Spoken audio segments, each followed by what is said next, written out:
Good morning students. बीडीएमएल शिक्षण संस्थान की ज्योग्राफी ऑनलाइन क्लास में सभी विद्यार्थियों का स्वागत।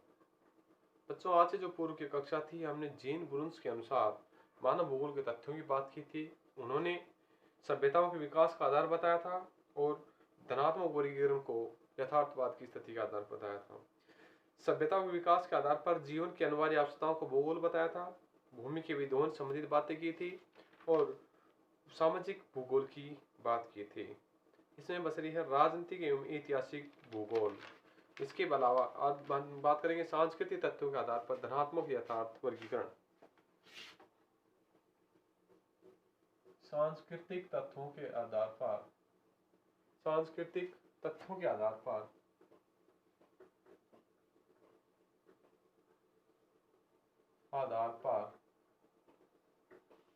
धनात्मक यथार्थवाद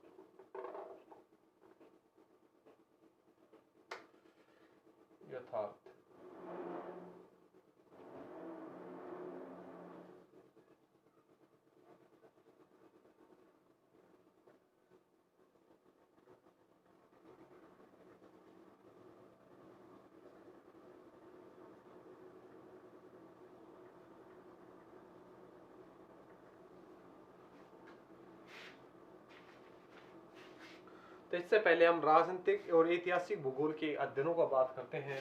राजनीतिक एवं ऐतिहासिक भूगोल।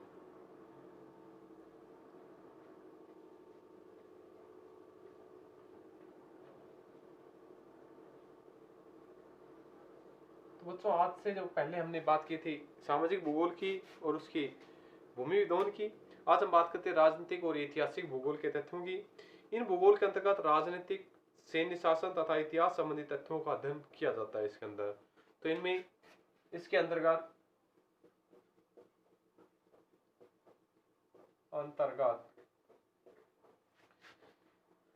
राजनीतिक, सैन्य शासन, इतिहास संबंधी तथ्यों का अध्ययन किया जाता है। ये सभी मानव के पर निर्भर है। मूलभूत भौगोलिक दशाएं, स्थिति, धरातल, ऊंचाई, समुद्र से दूरी, शास्त्र आदि, उसका आकार आदि सभी मानव के ऊपर निर्भर है। इनमें इसका अंतर्गत राजनीतिक,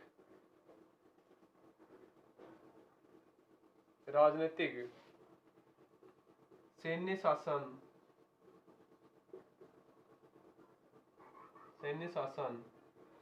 तथा इतिहास से संबंधित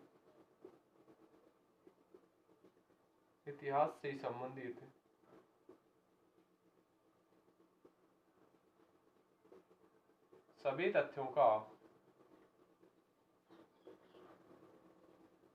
अध्ययन इसके अंतर्गत किया जाता है।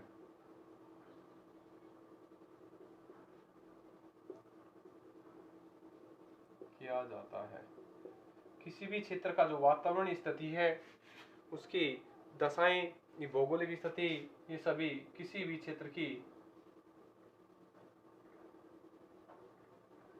की मूलभूत दशाएं,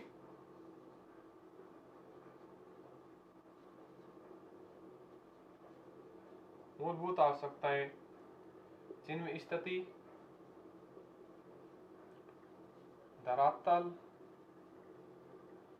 या फिर उसकी ऊंचाई, समुद्र से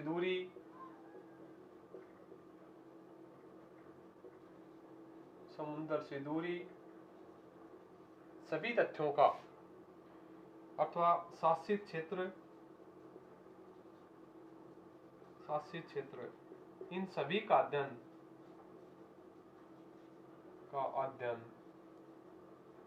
इसके अंतर्गत इसमें शामिल है।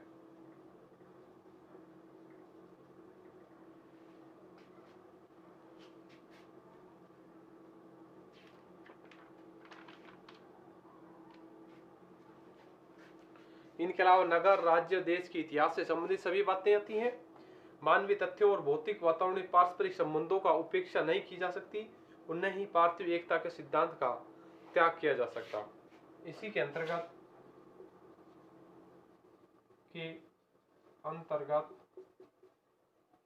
भौगोलिक आकृति, नगर, शहर, कस्बा,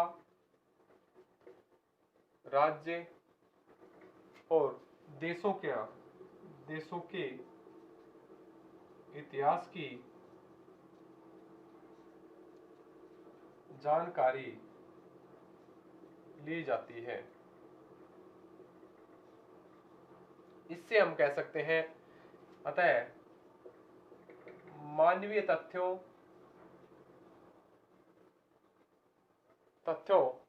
और भौतिक वातावरण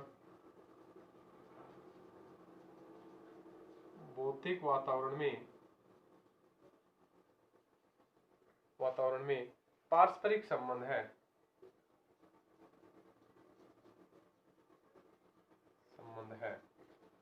हम न तो पारस्परिक संबंधों को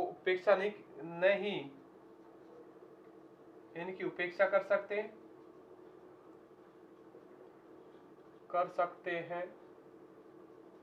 और साथ ही और न ही पार्थिव एकता के सिद्धांत के त्याग कर सकते हैं, और न ही पार्थिव एकता के सिद्धांतों का त्याग कर सकते हैं।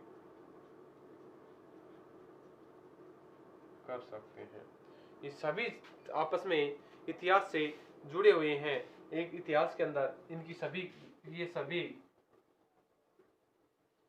एक दूसरे से आपस में जुड़े हुए हैं, सभी एक स्थिति में बंधे हुए हैं, एकता के सूत्र बना हुआ है। जो पार्थिव और इसकी सांस्कृतिक स्थितियों को हम अलग नहीं कर सकते।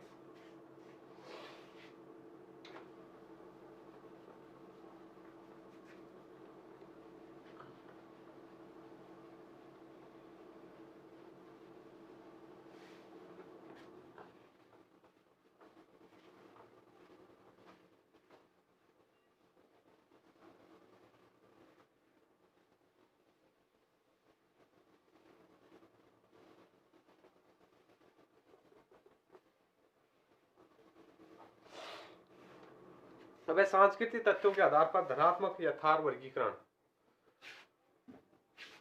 सांस्कृतिक तथ्यों के आधार पर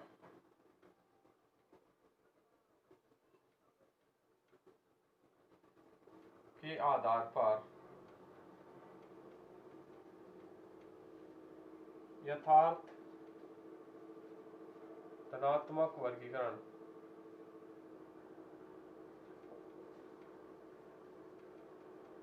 इन स्थिति का हम अध्ययन करेंगे। ब्रुन्स के अनुसार धरातल पर प्रथम स्वरूप मानव के वितरण को देखने को मिला है, मानव के वितरण के रूप में देखने को मिला है। यहाँ फैलाव विभिन्न क्षेत्रों में गहराई लिए हुए हैं। तो साइबेरिया के क्षेत्र की बात करें, टुंड्रा, सहारा के हमादा, अमेजन के वन क्षेत्रों की बात करें, मानव से शून्य है। किंतु सुदूर और पश्चिमी भागों में, यूरोप में एकत्रित और झुंडों में पाए जाते हैं, जहां मानव का स्वरूप देखने को मिलता है। स्वरूप को सांस्कृतिक तथ्यों के आधार पर हम अलग नहीं कर सकते हैं, क्योंकि ये सभी एक सड़क मार्ग, रेल मार्ग, घर, गांव, कस्बा, नगर, खाद्यान्न, खेत, चारागाह, मैदान, कारखाने, हवाई अड्डे और बंदरगाह द्वारा एक दूसरे से पृथक रूप से जुड़े हुए हैं। तो ब्रुन्स के अनुसार धरातल पर प्रथम स्वरूप मानव के वितरण का मिलता है। ब्रुन्स के अनुसार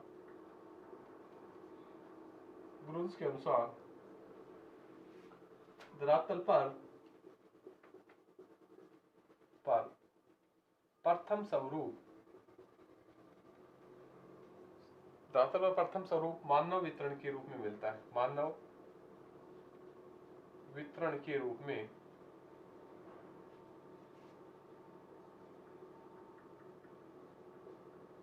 मिलता है। मानव का फैलाव एक गहराई के आधार पर माना गया है, क्योंकि इसी स्थिति माना है अगर उदाहरण के तौर पर हम बात करें, उदाहरण साइबेरिया,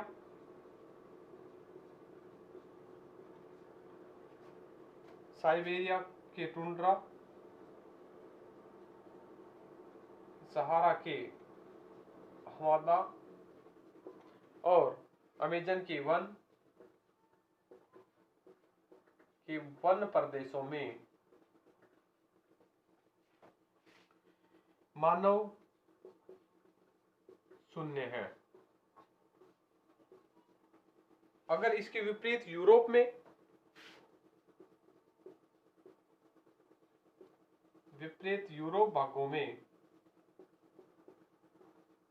भाग में इनकी जन जमाव अधिक पाया जाता है।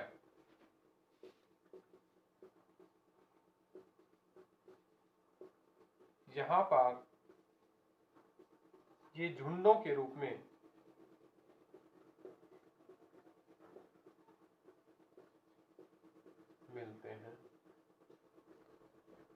मिलते हैं।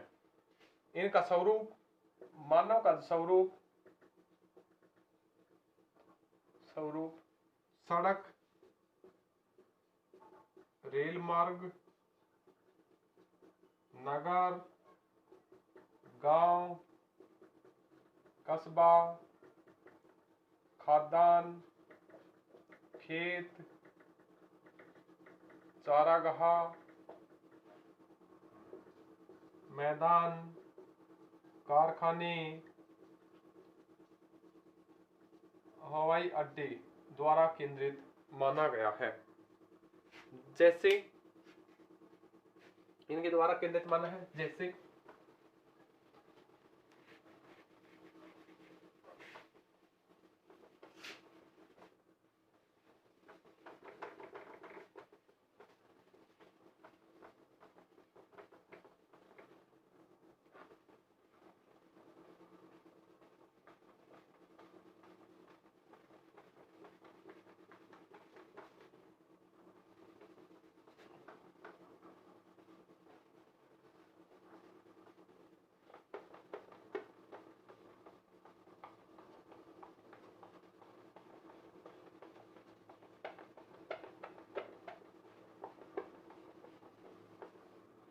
जैसे भूमि के अनुत्पाद व्यवसाय संबंधी तथ्य, भूमि के अनुपजाऊ अनुत्पाद संबंधित व्यवसाय संबंधी तथ्य,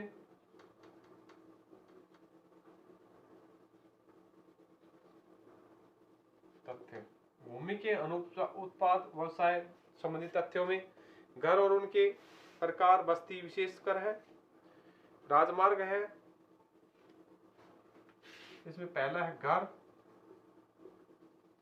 और उनके प्रकार में बस्तियां, बसावट है। दूसरा है राजमार्ग है, ये स्थितियां इनमें शामिल है। नगर है, संचार है, भौगोलिक स्थिति, ये सभी इसके अंदर शामिल है। नगर, संचार, भौगोलिक स्थिति सभी इसके अंदर शामिल है। दूसरी स्थिति आती है, पहली स्थिति है भूमि के उपजाऊ, दूसरी पशु और वनस्पतियों पर आधारित, पशु और वनस्पतियों पर आधारित। पशु और वनस्पतियों पर आधारित कृषि से संबंधित फसलें वनस्पतियों पर उत्पादित होती हैं। पालतू पशुओं से मौसमी स्थानांतरित की स्थिति होती है। और तीसरी स्थिति है विध्वस्त की। तो इसमें पहले कृषि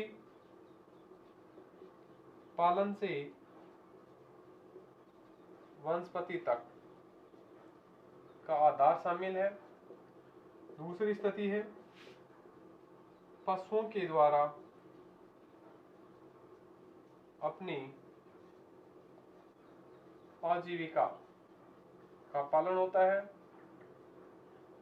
ठीक है। तीसरी जो स्थिति है इनकी विध्वंसात्मक आर्थिक तथ्य,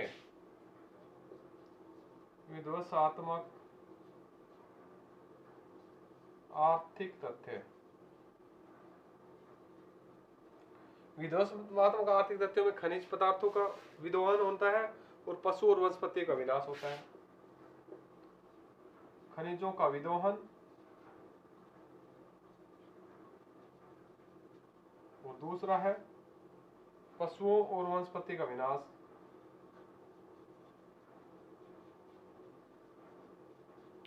ये सभी कारक इसमें शामिल हैं।